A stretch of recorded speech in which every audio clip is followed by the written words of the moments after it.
क्यों बदल गई। कोयल शादी के बाद जिस घर में आती है वहाँ सास ससुर के सिवा 2 ननदें भी थी, लेकिन दोनों शादीशुदा। कोयल ने सोच लिया था कि वो इस घर को जीत कर रहेगी, लेकिन होता कुछ और है। यार ये कोयल कैसी लगी तुझे? ठीक ही है, बस माँ एडजस्ट कर ले इसके साथ। हम दोनों तो वैसे ही शादीशुदा हैं। चलना कल घर चलते हैं, देखते हैं क्या करती है वो सारा दिन घर पर। ठीक है दीदी, मैं कल आ जाऊंगी। दोनों ननदें मायके आती है, जहाँ पिता बाहर बैठकर पेपर पढ़ रहे थे, माँ अंदर सब्जी काट रही थी और कोयल वो तो कहीं नहीं थी। क्या पापा बाहर क्यों बैठे हैं? बहू ने निकाल दिया क्या? चलिए अंदर देखिए, कैसी लू सी चल रही है, चलिए तो। अरे नहीं, अंदर लाइट नहीं आ रही है, रोशनी भी कम है और हवा भी नहीं है। मैं तो कहता हूँ तुम दोनों भी जाकर चेयर यहीं लगा लो। क्या माँ, तुम क्यों काम कर रही हो? कहाँ है वो राजकुमारी? अरे सुबह से ही कोयल लगी है, मैंने अभी भेजा है जबरदस्ती कि जाओ जाकर लेट लो। पता नहीं क्यों इतना काम करती है। जब से आई है वक्त पर खाना पीना, वक्त पर दवाई, सब की जिम्मेदारी ले ली है उसने। वो तो हम भी कर रहे हैं ना माँ, अपने ससुराल में सभी को तो करना पड़ता है। उसमें वो नया क्या कर रही है? पापा के सफेद कपड़े कैसे पहले चमकते थे, अब देखो तो कितने मैले कुचैले लग रहे हैं। कौन धोता है? धोती तो बहू ही है, लेकिन क्या करे बेचारी, मशीन ही खराब पड़ी है। सबके कपड़े हाथ से धोना, उसके भी तो मुलायम छोटे छोटे हाथ हैं। हाँ, और हम लोगों के हाथों में तो चक्का लगाए ना। अरे बस भी करो माँ। दोनों बहनें माँ बाप को काफी भड़काने की कोशिश करती, लेकिन कोई फायदा नहीं होता। पर कहते हैं ना, बेटी तो बेटी होती है उन लोगों के जाने के बाद। क्या बात है माँ जी, कोई आया था क्या? हाँ, वो तेरी दोनों ननदें आई थी। अरे तुम मुझे उठाया क्यों नहीं माँ? मैं भी मिल लेती ना दोनों दीदियों से। अरे ना बेटा, तभी तो तू सोने गई थी। मैंने उन लोगों को खाना बनाकर खिला दिया, चिंता ना कर।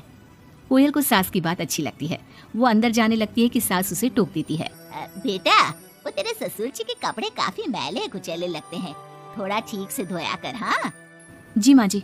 कोयल सास को कुछ नहीं कहती, लेकिन रात में जब पति आता है तो कोयल उससे कहती है, सुनिए पापा के घर के पहनने वाले कपड़े काफी पुराने हो गए हैं, मैंने कई बार उसे धोया लेकिन उनमें चमक ही नहीं आती। अगर आप कुछ पैसे दे दे तो मैं पापा के लिए घर पहनने के लिए नए कपड़े लेकर आऊँ। हाँ कोयल, क्यों नहीं, जरूर। अगले दिन कोयल खाना बनाकर बैठी ही होती है कि छोटी ननद आ जाती है। अरे नमस्ते दीदी, कैसी हैं? आइए बैठिए, मैं आपके लिए नींबू पानी बनाती हूँ, आपको अच्छा लगता है ना? वो माँ कहाँ है? कोयल को अजीब सा लगता है कि ननद ने उसे पूछा तक नहीं, ना ही नमस्ते किया। सामने से माँ आती है। माँ, वो मैं बाजार जा रही थी तो सोचा आपसे मिलती चलूं।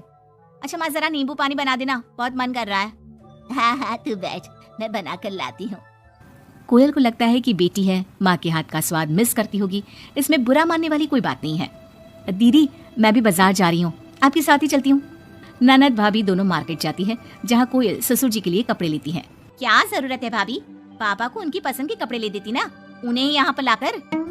पर दीदी पापा तो लुंगी ही पहनते हैं और एक ही डिजाइन की, तो इसमें पसंद नापसंद की क्या बात है? आपसे क्या बोलना। मार्केट में कोयल की किसी दुकानदार से बहस हो जाती है, लेकिन वो देखती है कि ननद उसका साथ देने के बजाय भीड़ का हिस्सा बनी खड़ी होती है, जैसे कि वो उसे जानती ही नहीं। कोयल घर आती है। अरे बेटा, क्या जरूरत थी नए कपड़ों की? पापा मैंने ना आपके कपड़े धोने की काफी कोशिश की, लेकिन वो पुराने हो गए थे ना, इसलिए ऐसे मैले से लग रहे थे। सास भी समझ जाती है कि कोयल ने कपड़े धोने में मेहनत तो की ही होगी। एक रोज फिर दोनों ननदें आती है। कोयल अब दोनों ननदों को मनाने के लिए कोई ना कोई तरकीब निकालती है। ये साड़ी दीदी को दे देती हूँ, मेरी नई साड़ी है, कम से कम साड़ी देखकर खुश हो जाएंगी। दीदी ये साड़ी आप ले लीजिए। और छोटी दीदी, मैं आपकी पसंद की पालक पनीर बनाती हूँ, आप लोगों के आने से घर में कितना अच्छा लगता है ना। दोनों कुछ नहीं बोलती। अब तो जब भी दोनों ननदें घर आती, कोयल के सास ससुर को भी भड़काकर चली जाती, जिसके बाद से ही दोनों का रवैया कोयल के लिए कुछ दिनों के लिए बदल जाता। पता है कोयल, मेरी छोटी बेटी सास को घर में एक काम करने नहीं देती, सारा दिन बिठा के खिलाती है। कम से कम तुझे मेरा साथ तो मिला है, क्यों? कोयल कुछ नहीं कहती, लेकिन अब वो थक चुकी थी ससुराल के लोगों को प्यार से सम्मान से साथ बांधने की कोशिश कर करके, लेकिन ननदें वैसी की वैसी ही रही। अब कोयल ने सोच लिया कि वो ननदों से बात करेगी। जब बड़ी ननद घर पर फोन करती है। हेलो हेलो कोयल, माँ को फोन देना। सभी को फोन लगा लिया लेकिन कोई उठा ही नहीं रहा। ओह, तभी आपने मेरे फोन पर फोन किया दीदी, और वो भी सीधे माँ से बात करने के लिए। क्यों, मैं नहीं हूँ क्या? या मेरा हालचाल पूछने की आप लोगों को जरूरत ही नहीं है, या मुझसे मतलब ही नहीं है? क्यों? अरे नहीं नहीं, ऐसा नहीं है, वो वक्त ही नहीं मिलता ना घर के कामों को लेकर। दूसरी ननद से भी कोयल बात करती है, लेकिन वो भी वक्त और काम थकान का रोना रोने लगती है। कोयल को लगता है कि शायद उसकी ननदों से बात करके उससे सब सॉल्व कर लिया, लेकिन ऐसा होता नहीं है। ननदों का व्यवहार वैसा का वैसा ही रहता है, जिसके बाद कोयल भी कुछ ठान लेती है। एक रोज छोटी ननद घर आती है। कोयल भी उसे नमस्ते करके कमरे में चली जाती है। ना ही उसकी पसंद का खाना पूछती है और ना ही चाय। बड़ी ननद को भी कोयल फोन करना छोड़ देती है और ना ही उन लोगों के स्टेटस चेक करती है, ना ही उन लोगों के आने पर हालचाल पूछती है। दोनों ननदों को कोयल का बदला रूप अच्छा तो नहीं लगता। क्या बात है कोयल भाभी, आपको हमारा यहाँ घर आना अच्छा नहीं लगता क्या? लेकिन हम भी क्या करें, मायका है, माँ बाप है, तो आएंगे तो सही ना। वो काम है थोड़ा, मैं अपने कमरे में जा रही हूँ।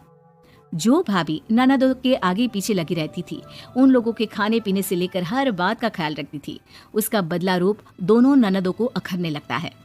क्या बात है कोयल, अब हम लोगों से बात भी ज्यादा नहीं करती, ना ही फोन करती है। वैसे तो आप लोग भी मुझे कभी नहीं पूछती थी ना, आती तो सीधा माँ के कमरे में। फोन में मुझे तब करती जब घर में किसी का फोन ना लगता हो, और करती भी तो सीधे माँ से बात करा दो। मेरे हाथ का ना खाना खाती ना सीधे मुंह बात करती। तो मैंने भी अपनी दुनिया में जीना सीख लिया है। अब मैं मस्त हूँ और खुश हूँ। नमस्ते। ये बोलकर कोयल वहाँ से चली जाती है अपनी दुनिया में।